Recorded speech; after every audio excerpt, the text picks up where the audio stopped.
बिना नियम के हनुमान चालीसा का पाठ करते हैं तो आपके जीवन में क्या बदलाव आता है, क्या हनुमान जी की कृपा आपको प्राप्त होती है और हनुमान जी की कितनी कृपा आपको प्राप्त होती है। देखिए, कर्म प्रधान होता है। आप कोई भी कर्म करते हैं तो उसका फल आपको जरूर मिलता है, पर हनुमान जी वचनों के और नियमों के बहुत पक्के होते हैं। जब उन्होंने भगवान श्री राम की सेवा उठाई थी तो वो भगवान श्री राम के चरणों को ही देखते थे, अन्य चीज़ों को नहीं देखते थे। और जिस घर में हनुमान जी के नियमों का पालन किया जाता है, वचनों का पालन किया जाता है, हनुमान जी वहाँ पर विराजमान होते हैं। अब अगर आप बिना किसी नियम के, बिना किसी ब्रह्मचर्य पालन किए हनुमान चालीसा का पाठ कर रहे हैं तो आपके जीवन में क्या होगा? क्या हनुमान जी की कृपा प्राप्त होगी?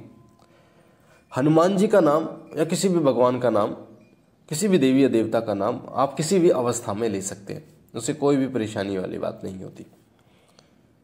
उनकी कृपा होती ही है। ये बात अलग है कि कितनी कृपा होती है। जिस प्रकार से बिना परहेज के, यानी बिना नियम परहेज के अगर आप दवाई लेते हैं तो वो पूर्ण असर नहीं करते। हो सकता है वो 10% असर करे, हो सकता है वो 5% असर करे, पर जब आप नियमों के साथ चलते हैं, परहेज के साथ चलते हैं, तो उस दवाई का फर्क आपको स्वयं को देखने को मिलता है। उस दवाई का आप स्वयं ये महसूस करते हैं कि वो जो दवाई है वो पूर्ण रूप से कार्य कर रही है।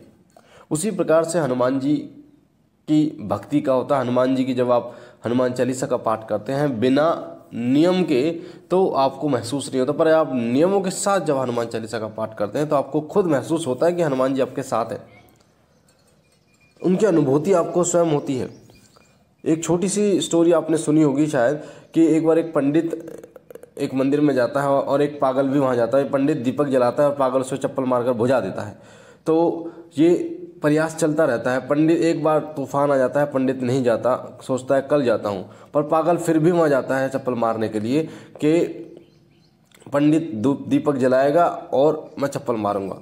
और वहाँ पर शिवलिंग होता है, तभी भगवान शिव वहाँ प्रकट हो जाते हैं और बोलते हैं कि पागल से कि मांग तू मेरे से क्या मांगता है। भगवान शिव उसकी मानसिक स्थिति को ठीक करते हुए शिवलोक की प्राप्ति देते हैं। यही होता है जब आप ईश्वर का नाम लगातार जाप करना शुरू करते हैं बिना किसी नागा के। हो सकता है आप कोई नियम नहीं मान रहे, हो सकता है आप कोई वचनों में नहीं पढ़ रहे, पर अगर आप लगातार ईश्वर का नाम लेते हैं, हनुमान चालीसा का लगातार पाठ करते हैं, तो एक न एक दिन उनको आपकी विनती सुननी होती है।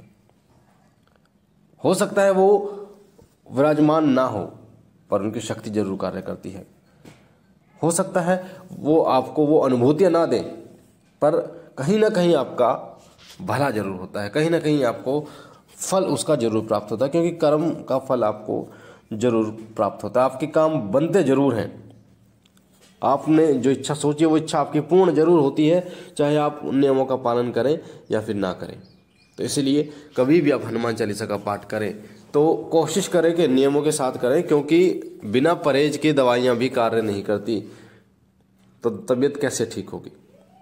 पर हाँ, ये है कि अगर आप नियमित रूप से कार्य करते हैं, नियमित रूप से हनुमान चालीसा का पाठ करते हैं, नियमित रूप से अन्य किसी देवी देवता की चालीसा स्तोत्र का पाठ करते हैं, पूर्ण श्रद्धा के साथ करते हैं, तो उसका फल आपको जरूर मिलता है। ऐसे नहीं कि उसका फल आपको नहीं मिलता। हनुमान जी कलयुग के जागृत देव के रूप में पूजे जाते हैं। बहुत जल्दी प्रसन्न होने वाले जो देव हैं वो हनुमान जी हैं। पर बहुत जल्दी का मतलब ऐसा भी नहीं है कि आपने कुछ भी किया और हनुमान जी प्रसन्न हो गए, कुछ भी किया और हनुमान जी प्रसन्न हो गए, ऐसा भी नहीं है। या तो आप ऐसा करें कि लगातार हनुमान चालीसा का पाठ करें, सब कुछ भूल भाल के, मात्र हनुमान जी के चरणों में समर्पित होकर, तो हनुमान जी की कृपा प्राप्त होती है। और या फिर जो हनुमान जी के नियम होते हैं, तामसिक, ब्रह्मचर्य और समय, इन सभी नियमों का पालन करते हुए हनुमान जी के हनुमान चालीसा का पाठ करें। अगर आप नियमों के साथ करते हैं तो हनुमान जी की पूर्ण कृपा प्राप्त होती ही होती है, अनुभूति भी होती है उनकी, और आपके जीवन में वो जो बदलाव होगा वो आप स्वयं महसूस करेंगे। वो किसी को बताने की जरूरत नहीं है कि आपको कोई बताएगा कि आपके जीवन में ये बदलाव आएंगे। हनुमान जी कलयुग के जागृत देव हैं। वो अपने भक्तों पर बहुत जल्दी प्रसन्न होते हैं, बहुत जल्दी उन पर कृपा करते हैं। तो जो लोग हनुमान जी की भक्ति करना चाहते हैं वो नियमों में बंधकर भक्ति करें तो सर्वोत्तम होगा, क्योंकि संसार रूपी सागर से तारने वाले हनुमान जी हैं। इस संसार के समस्त सुखों को देने वाले हनुमान जी हैं। और हनुमान जी की सेवा आप करना शुरू करते हैं तो जो आनंद की प्राप्ति होती है वो मैं शब्दों में बयान नहीं कर सकता। जो आनंद आपको प्राप्त होता है और आपका जीवन इतना आसान बन जाता है, इतना सुलभ बन जाता है कि आपको पता ही नहीं चलता कि आपके जीवन में दुख भी है। इसलिए हनुमान चालीसा का पाठ लगातार करें और हनुमान जी की कृपा प्राप्त करें। मुझे आशा है ये छोटी सी जानकारी पसंद आई होगी। पहली बार चैनल पे हैं तो वीडियो के नीचे लाल कलर का जो बटन है सब्सक्राइब का, उसे दबा के चैनल को सब्सक्राइब कीजिए। बेल आइकन को दबाइए, घंटे के निशान को, ताकि जो जानकारी हम डालें वो सबसे पहले आपको प्राप्त हो। बाबा भोलेनाथ से मैं विनती करता हूँ कि बाबा आप पर कृपा करें, आपके घर पर कृपा करें, आपकी झोली सदैव भरते रहे। हम मिलते हैं एक नई जानकारी के साथ, तब तक के लिए ओम नमः शिवाय, ओम नमः शिवाय, ओम नमः शिवाय।